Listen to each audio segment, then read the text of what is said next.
Hi friends, in this video let us solve a signal stability question asked in the 2011 PPT paper. The question is given to continuous time signal x of t is equal to e power minus t, y of t is e power minus 2t exists for t greater than 0. What is the convolution between x and y? So they are given x of t which is e power minus t, y of t which is equal to e power minus 2t.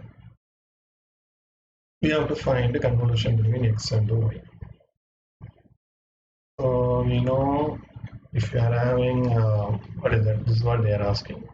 So if you want to find a convolution between u of t, u of t is nothing but t greater than 0. So e power minus bt u of t. For that convolution is e power minus at e power minus bt divided by minus a minus b. So here instead of a we have 1, instead of b we have 2.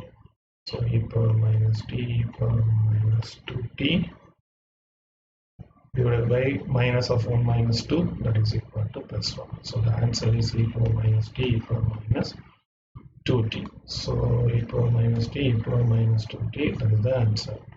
We can solve this problem by using another method also. What is that? We know x of t star y of t.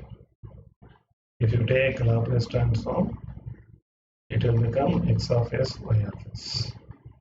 For e power minus t, Laplace transform is 1 by s plus 1. E power minus 2t, Laplace transform is 1 by s plus 2. Convolution becomes multiplication if you use Laplace transform.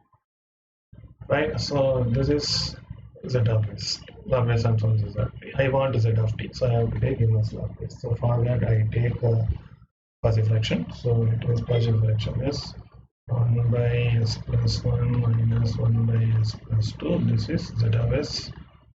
Z of t you can easily find e power minus t e power minus 2t. Both the methods are correct. Same answer, e power minus t e power minus 2t. Thank you.